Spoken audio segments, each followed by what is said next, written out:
E aí, meu povo, tudo bom com vocês? Sejam muito bem-vindos a mais um vídeo aqui, né? Hoje a gente vai fazer a revisão para a V2 do professor Cláudio, né?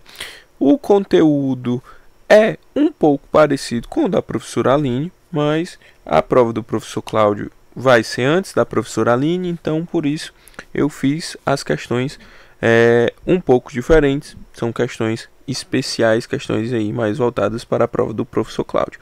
É óbvio, claro, evidente, que se você verificar que é o mesmo conteúdo que vai cair na sua prova, né, você é aluno da professora Aline e quiser estudar, não tem nenhum problema, tá? Mas, como eu falei, a revisão ela é direcionada para os alunos do professor Cláudio, tá? Pois bem, nossa primeira chamada vai ser no dia 8/5, tá? Vou até aqui corrigir, não sei porque ficou 8/2, 8/5, tá bom? A primeira chamada, quinta-feira, e a segunda chamada, dia 13, na terça-feira, tá? Não tem diferença de nível, basicamente a mesma coisa. A gente teve a prova de 0 a 5 pontos, né? A prova vai ser de 0 a 5 pontos. A peça, né, que a gente teve foi de 0 a 5 também. O professor deve estar corrigindo e deve estar lançando logo mais, tá? E a gente teve o nosso trabalho valendo até 2 pontos extras, beleza? Então, o total da prova vai até 10 e os 2 pontos são extras. Lembrando que não será permitida, tá, a consulta à legislação na prova, tá? Conteúdo: estabilidade, proteção ao trabalho da mulher e do menor, saúde e segurança do trabalho, tá? Notas de aula aí 2, 6, 7, 8, 9 e 10, tá? Então, por onde é que você deve estudar? Doutrina, CLT, aulas, slides, GED, revisão, podcast, suas anotações, enfim, onde você achar melhor, tá? Mas lembrando sempre, por mais cantos você estudar, melhor, porque você complementa os seus estudos, tá? Eu separei aqui, pessoal, 11 questõezinhas, tá? Primeira questãozinha aqui: Sheila e Irene foram admitidas em uma empresa de material de construção, sendo Sheila mediante contrato de experiência por 90 dias e Irene contratada por prazo indeterminado. Ocorre que, 60 dias após o início do trabalho, o empregador resolveu dispensar ambas as empregadas porque elas não mostraram o perfil esperado, dispondo-se a pagar todas as indenizações e multas previstas em lei para extinguir os contratos. No momento da comunicação do desligamento, ambas empregadas informaram que estavam grávidas com um mês de gestação, mostrando os respectivos laudos de ultrassonografia. Considerando a situação do feto, a previsão legal e o entendimento consolidado do TST, assinale a alternativa correta. E aí, pessoal, vou dar aqui uns 2 segundos para você pensar, para você ler, e sugiro que você inclusive pause a gravação para poder responder a questão. E aí, será que você já sabe o que é? Vamos lá, pessoal. O item A diz que as duas empregadas poderão ser dispensadas. Ora, o enunciado disse que a Sheila e a Irene, elas estão grávidas. Gente, falou que está grávida, estabilidade, certo? Enzo, ela tem contrato por experiência, não importa, grávida, estabilidade. Enzo, ela tem contrato por prazo determinado, como é, por exemplo, o contrato de experiência, não importa, estabilidade. Enzo, ela foi contratada por contrato temporário, estabilidade, certo? Então, foi empregada, certo? Ou seja, tem o SHOP, né? Subordinação, habitualidade, onerosidade, pessoalidade, pessoa física. Ela tem estabilidade. Lembrando, gente, estagiário, certo? Não possui estabilidade. Estagiário não possui estabilidade. Por quê? Estagiário nem gente é, né? Eu dizendo isso sendo um. Mas o estagiário, gente, ele não é empregado, tá? Ele não possui a garantia da estabilidade. Porque, lembra o nosso SHOP? Ele falta um requisito que é da onerosidade, tá? Então, o estagiário, ele não pode ter estabilidade gestante, tá? Estagiária é mulher e não pode ter estabilidade, beleza? Então, se cair algo assim, sempre verifiquem. É empregada? Tem estabilidade. Se for estagiário, não tem estabilidade de jeito nenhum. Então, a questão, o item A está dizendo que as duas poderão ser dispensadas. Não, né? Elas estão estáveis. B. Somente Sheila poderá ser desligada porque o seu contrato é a termo. Não, né, gente? Não é porque a Irene foi contratada por prazo indeterminado que ela não tem a garantia, tá? Tanto a Sheila, que foi contratada por prazo determinado, por experiência, de 90 dias ela tem estabilidade, quanto por prazo indeterminado também. O D diz apenas Irene poderá ser desligada, desde que haja autorização judicial. Não, né, gente? Ela não pode ser dispensada, tá? Justamente o objetivo da estabilidade é essa proteção contra a rescisão, né? Então, o item correto seria o item C de casa. Sheila e Irene não poderão ser desligadas em virtude da gravidez, tá certo? Então, o item correto, item C de casa. Vamos agora para a nossa próxima questão. Questãozinha de número 2, para a gente falar aí sobre a CIPA, né? Lembrando, a CIPA a gente vê tanto lá na parte de estabilidades, quanto a gente vê também ali, quando a gente vai falar sobre segurança, né? Medicina e segurança do trabalho. Assinale a opção correta em relação à Comissão Interna de Prevenção de Acidentes e Assédio, né? Tá até faltando aí o assédio nessa questão. Tanto os representantes do empregador quanto dos empregados serão eleitos por escrutínio secreto. B. A estabilidade no emprego é garantida ao eleito para o cargo de direção da CIPA desde o registro da sua candidatura até um ano após o final do seu mandato. C. Para que o empregado possa ingressar na CIPA, é necessário que ele seja sindicalizado. D. O mandato do membro da CIPA é de 2 anos, sendo admitida uma reeleição. E aí, pessoal? Qual o item que você acha correto? E aí, respondeu? Pois bem, vamos lá. Ó. O item A diz que tanto os representantes do empregador quanto do empregado serão eleitos por escrutínio secreto. Gente, a CIPA ela é composta por representantes dos empregadores e dos empregados. Até aí, ok. Porém, os representantes dos empregadores, eles não vão passar por um processo de eleição. Eles vão ser escolhidos, tanto que eles não possuem estabilidade. Então, fica errado por conta disso. Os representantes do empregador não passam por eleição. Os representantes dos empregados, sim. Então, quem tem estabilidade, os representantes dos empregados. Lembrem sempre, pessoal, que o presidente da CIPA, ele é o representante dos empregadores, tá certo? O vice-presidente da CIPA, ele é o representante dos empregados, tá? Então, lembrem-se disso também. B. A estabilidade no emprego é garantida ao eleito para o cargo de direção da CIPA desde o registro de candidatura até um ano após o final do mandato. Olha, essa B tá bem bonita, hein? Vamos para C. Para que o empregado possa integrar a CIPA, é necessário que ele seja sindicalizado. Não, não é necessário que ele seja sindicalizado. D. O mandato do membro da CIPA é de 2 anos, sendo admitida uma reeleição. Não, o mandato do membro da CIPA é de 1 ano, sendo permitida a reeleição. Tá? Então, no nosso caso, o item correto seria o item B de bola. Tá? Item B de bola seria, nesse caso, o nosso item correto. Tá? Tranquilo? Até agora, tá ok? Vamos para a próxima. Terceira questão. Diz assim: a respeito das atividades insalubres ou perigosas, assinale a opção correta. Já vamos fazer direto, tá? Item A.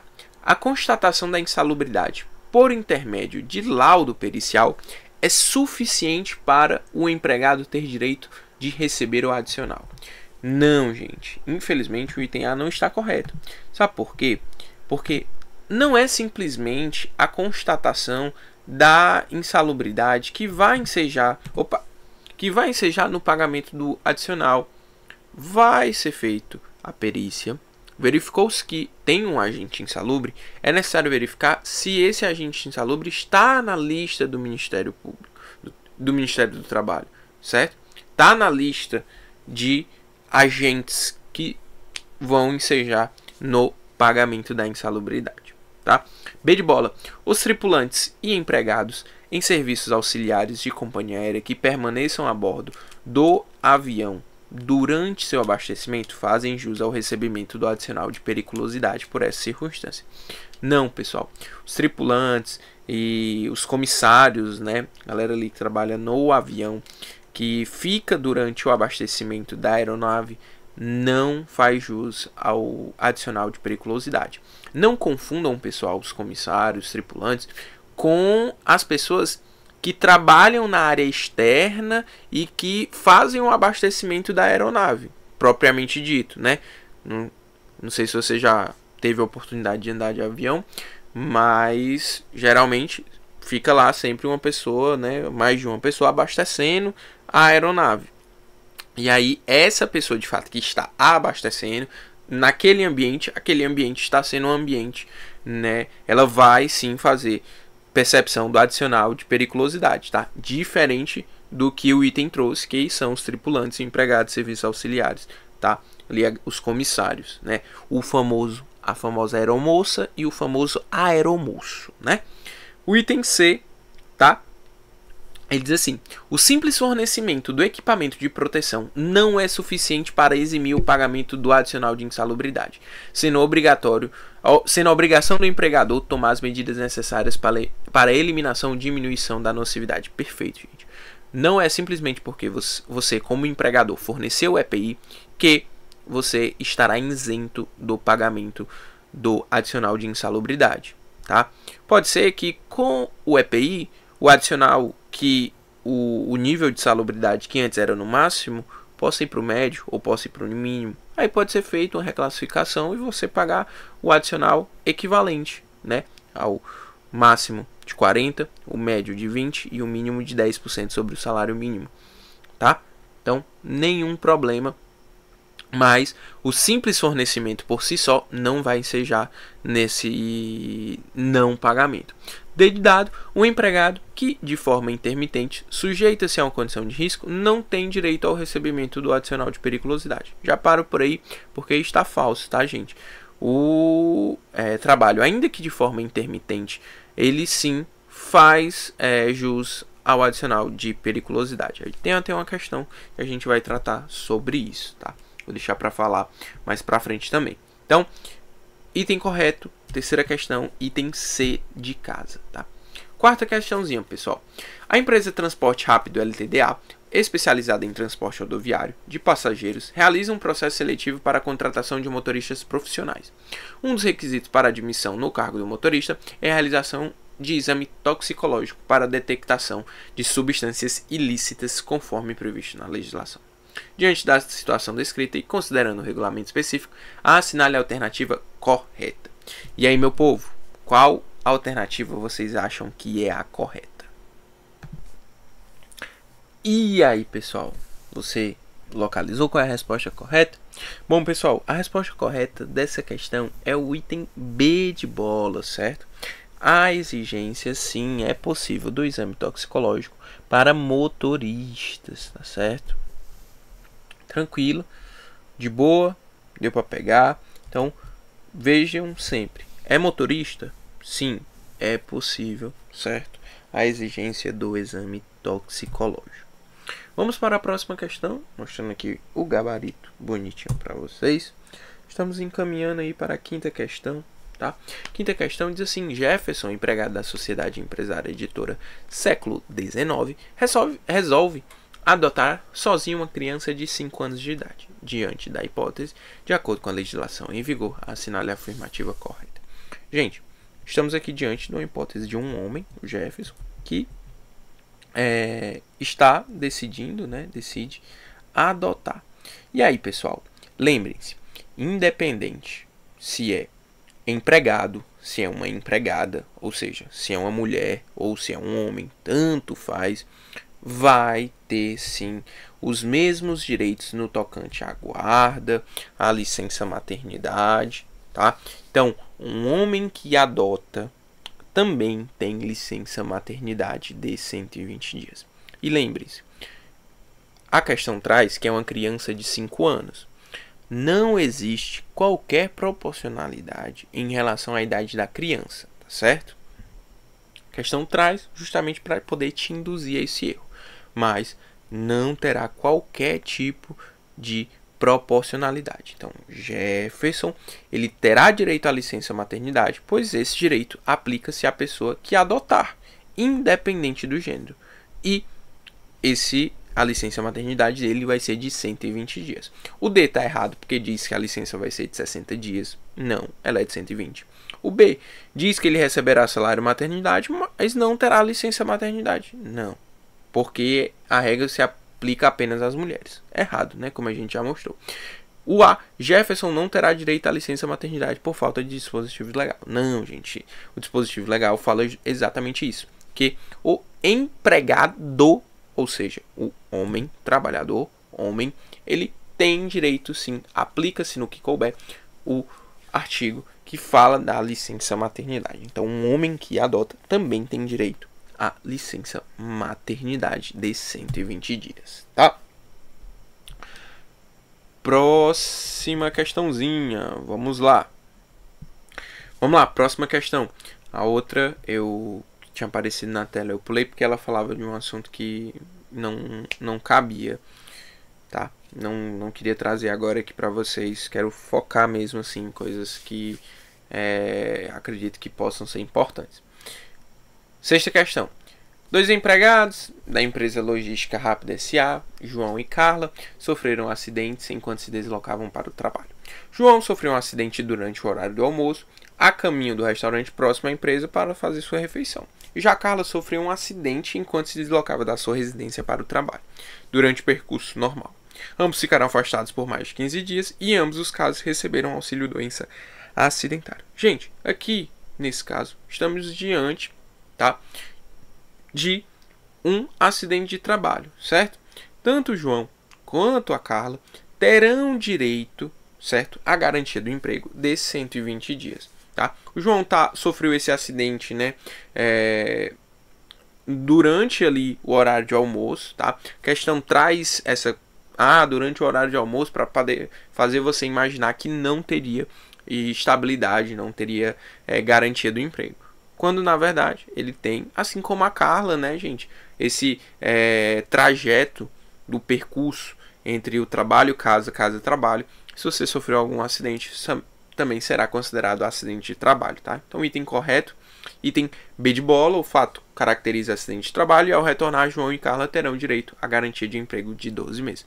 Percebam ainda que a questão deixou claro pra gente que o afastamento foi por mais de 15 dias e que em ambos os casos perceberam auxílio doença acidentário. A depender do contexto da questão ali, você verifica, né? Se a questão diz que foi um acidente e tal, pode ser que ela não coloque que foi por mais de 15 dias, pode ser que ela não coloque que teve o auxílio doença acidentário, mas você verifica ali o caso concreto para conseguir responder, tá? Então, resposta da sexta questão, item B de bola, tá? Sétima questão, gente. Sétima questão, ela é show de bola, tá? Vênus encerrou seu período de licença maternidade e deverá retornar ao trabalho na metalúrgica Ferro e Fogo, onde prestava serviços na área de contagem de material, local considerado insalubre em grau mínimo. Vênus encontra-se em período de lactação e, nessa situação, ao retornar ao trabalho, conforme previsão na CLT, o seu empregador. Gente, quando a gente está falando de gestante ou lactante em ambiente insalubre, seja ele em grau médio ou mínimo, médio ou máximo, ela deverá ser afastada, tá? Então, se ela trabalhava em um ambiente com local insalubre, né, em grau mínimo, ela tem que ser afastada. E ainda, mesmo ela afastada, lactante ou a gestante, continua recebendo o adicional se ela não estiver trabalhando nesse local. A empresa tem que verificar e colocá-la em um ambiente que não seja insalubre, certo? mas mesmo assim ela deve continuar recebendo o seu adicional de insalubridade. Então o item A diz: deverá afastá-la do local insalubre até o final da lactação, até aí ok, mas nessa hipótese a empregada receberá apenas metade do adicional de insalubridade em grau mínimo que percebia antes do afastamento. Falso. Ficou falso o item.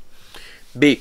Deverá afastá-la do local insalubre até o final da lactação, até aí ok também, mas a empregada continuará recebendo o adicional de insalubridade em grau mínimo que percebia antes do afastamento. Perfeito.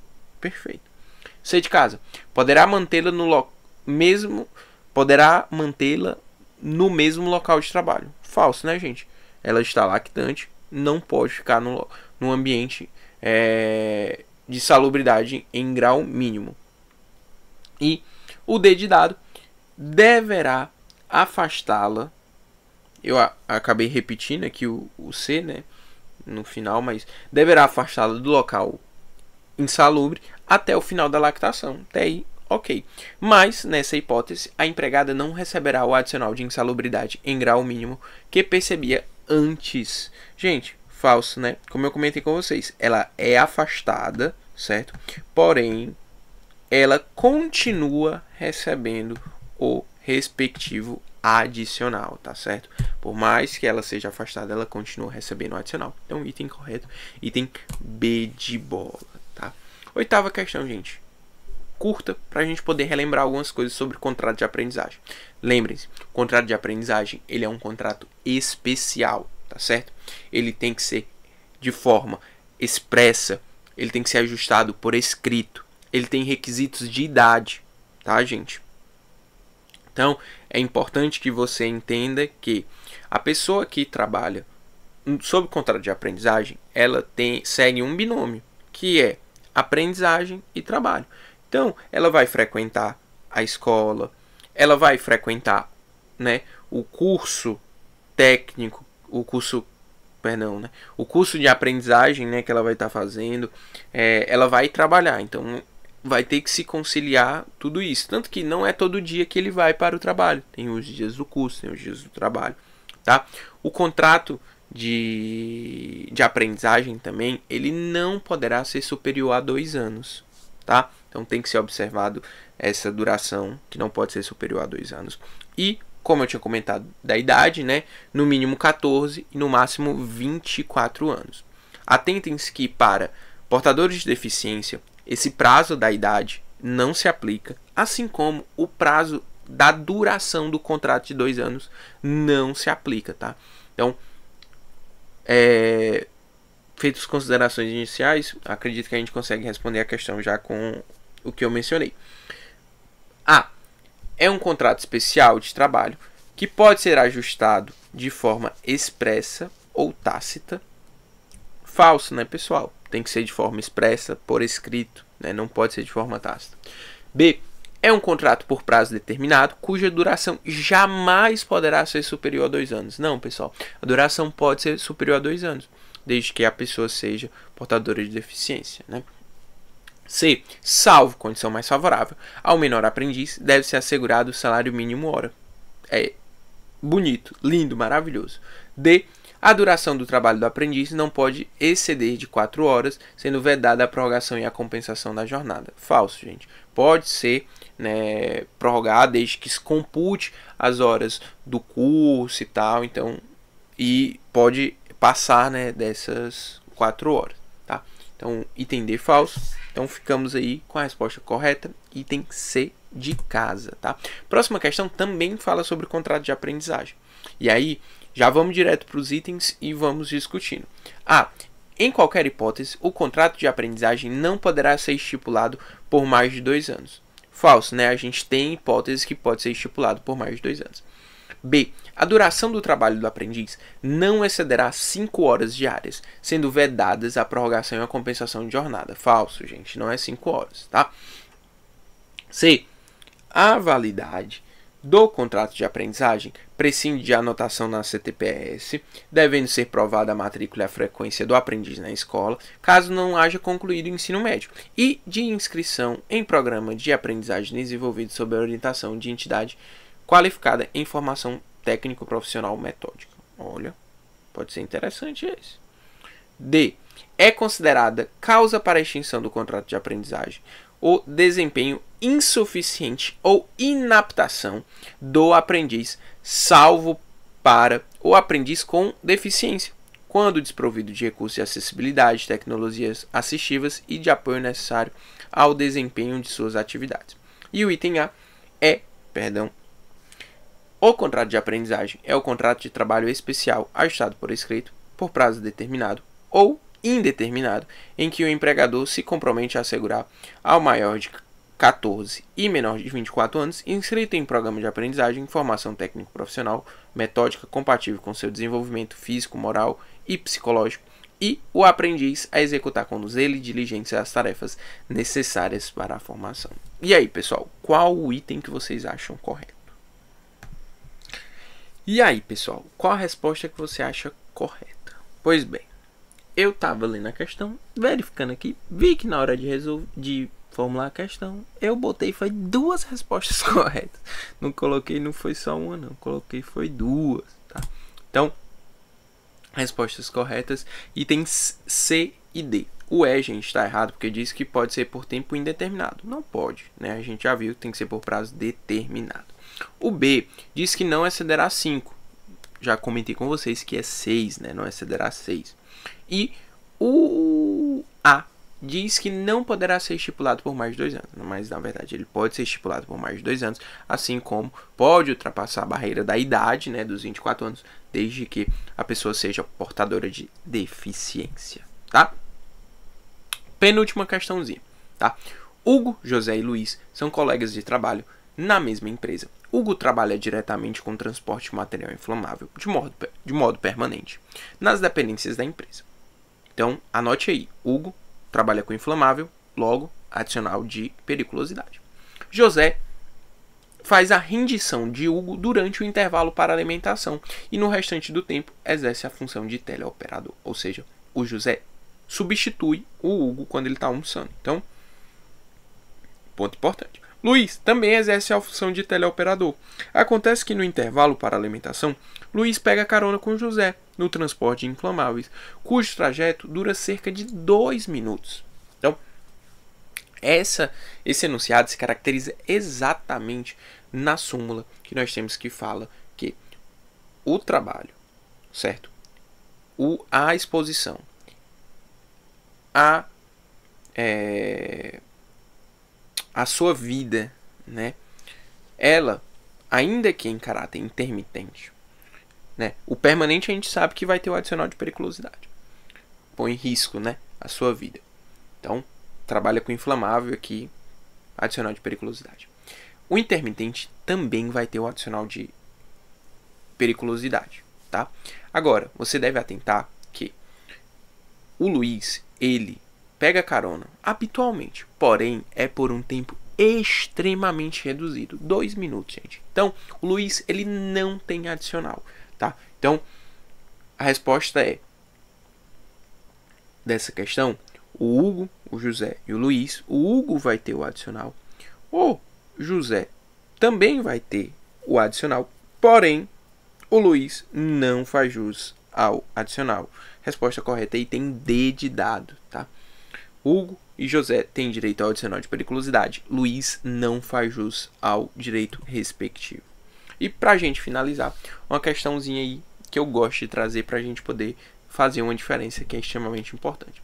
Edmilson é vigia noturno em condomínio residencial de apartamentos. Paulo é vigilante armado de uma agência bancária.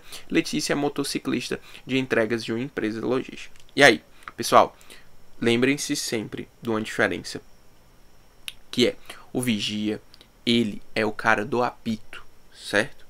Ele não tem adicional de periculosidade. O vigilante, ele recebe um treinamento. O vigilante, ele pode estar armado, certo? Ou seja, o vigilante, ele tem adicional de periculosidade. E a atividade, né, da Letícia, que é motociclista, né, faz entregas para uma empresa de logística, ela é uma atividade exercida em motocicleta, logo também gera o respectivo adicional. Então, Paulo e Letícia, nesse caso, exercem atividade perigosa e fazem jus ao adicional de periculosidade, a atividade de Edmilson não é considerada perigosa. O vigia não é considerada perigosa. E por isso ele não deve receber o adicional. Então a resposta correta é item A, tá certo? Então lembrem sempre, o vigia é o cara do apito, ou seja, indevido adicional de periculosidade. O vigilante, ele é treinamento, armado, ou seja, é devido o adicional de periculosidade, tá certo? E assim, nós encerramos o nosso GED. Peço que você confirme a sua presença no QR Code, tá? Também tem um link aqui na descrição, caso você não consiga escanear o QR Code, para você confirmar a sua presença nesse GED, tá bom, gente? Contem comigo, tá? Um forte abraço. Espero que as questões ajudem vocês. Tentei trazer algo rápido, prático, objetivo e não muito grande, para a gente poder focar nesses poucos dias que faltam para a nossa prova, tá bom? Um forte abraço, muito obrigado e até mais.